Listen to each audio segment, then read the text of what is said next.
Մարդասպան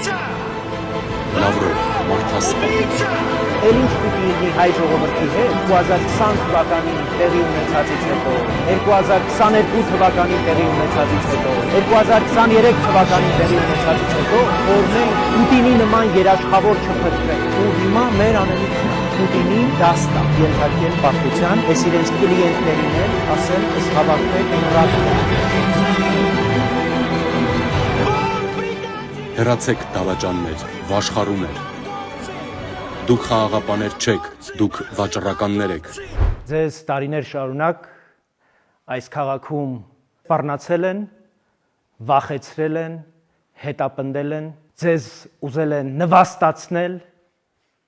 ստորացնել,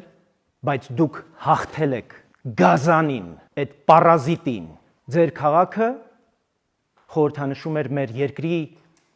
բանդիտական, մաֆիական, օլիգարխիկ բնույթը եւ դուք հաղթել եք տեսեք տենց դուրս են գալիս շարժումներ են անում մենք պնդում էինք որ այդ մարդիկ ընդհանրապես մեր իրականության մաս չպիտի լինեին բայց չգտնվեց համապատասխան կամք վճռականություն խիզախություն դրանց ընդհանրապես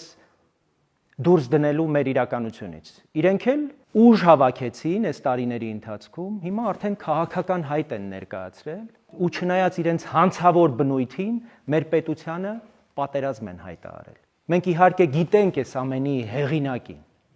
Իրենք բոլորը կամակատարներ են, իրենք բոլորը դերակատարներ են,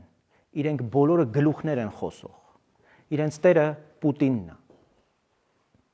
Իրենք բոլորը հանձնարարություններ են կատարում։ Բայց եթե իրենք չլինեին, որևէ մեկը դրսից չէր կարող այսքան թույն եւ այսքան ատելություն բերեր մեր երկիր։ Լավ, ի վերջո հասկանում ենք, չէ՞, լավ, ռուսները ինչ որ ծրագիր ունեն Հայաստանի հետ կապված։ Բայց եթե չլիներ ներքին թշնամին, այն գործիքը, որով ռուսները կարողանում են մեր դեմ գործել, այս աստիճան պառակտվածություն, բևեռացվածություն չէր լինի։ Ու մեր խնդիրը հիմա այդ ներքին թշնամուն հաղթելն է։ Բոլորին մտահոգում է անվտանգությունը, անհանգստացնում է ապագան, որտեվ մենք տեսնում ենք, որ օրավուր դրա դեմ անվտանգության, խաղաղության դեմ մեծ արշավանք է սկսվել, որպեսզի մարդիկ չհավատան ապագային, մարդիկ չհավատան խաղաղությանը, մարդիկ չհավատան անվտանգ ապագային։ Ալիևը երազում է ուղղակի ամեն օր որպեսզի Քոչարյանը ստանձնի Հայաստանում ընդդիմության առաջնորդի դերը։ Եվ վերջին օրերի հայտարարությունները հենց դրա ապացույցն են, որ այս բալաստը Ծառուկյան, Սամվել Կարապետյան, Քոչարյանի գլխավորությամբ սրանք գան եւ ստանձնեն ընդդիմության ղեկը։ Ինչու՞։ Որովհետեւ նրանց հայտարարությունները Հայաստանի վրա հարձակվելու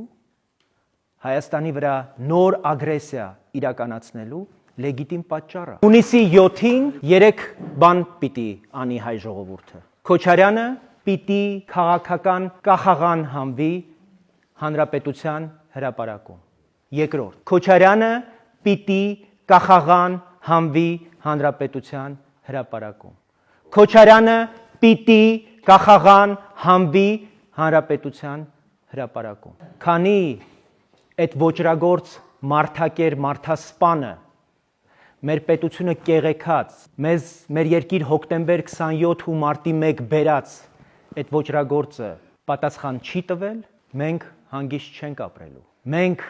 դրա բարոյական իրավունքը ունենք որովհետև մեր քաղաքական թիմում դրանից տուժած ամենամեծ խումբն է մենք մի քանի քաղբանտարկյալ ունենք ովքեր տարիներով գնացել են անազատությունն են ընտրել, որովհետև պատիվ հարգել են իմացել, արժանապատվություն են ունեցել եւ մեզ առաջարկված որևէ առաջարկ Քոչարյանից, իր նազիր վեզիրներից մենք մերժել ենք, ընտրել ենք արժանապատվությունը եւ դրա համար միակն ենք այս 18 քաղաքական ուժերից, որ բարոյական նաեւ իրավունքը ունենք այս դիրքերից հանդես գալու եւ այս խոստումը ձեզ տալու Հիմա Մենք ուզում ենք ազգային ժողովը, այսինքն իշխանությունը ազատագրել մեր երկրի թշնամիների ներկայացուցիչներից, Ալիևի պարտկոմներից, Պուտինի հանցագործ ընկերներից, մեր երկրի թշնամիները ներկայացված են ոչ թե բանտերում, ընդհատակյա ինչ-որ կազմակերպություններում, ինչ-որ դիվերսանտներ են դիմակներով, չէ, նրանք ազգային ժողովում են ու չեն թաքնվում, հայտարարում են, համարձակվում են։ Հիմա մեր ազգային ժողովը այսօր գոյություն ունեցող հարգարժան չի մի մասը, որը իրեն անվանում է ընդդիմություն։ Ընդդիմություն պետությանը, ընդդիմություն հարգանքին, ընդդիմություն հայրենասիրությանը։ Մեզ են դեմ նրանք 18 թիվը, նրա համար է, որ ազատագրենք մեր ազգային ժողովը, մեր երկրի,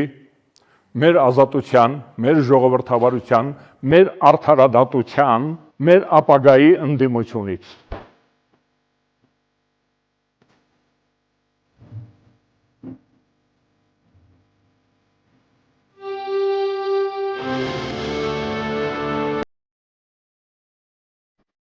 Տարբերակ չկա, պետք է ուժեղ ընդդիմություն ունենալ։ Ես համաձայն եմ։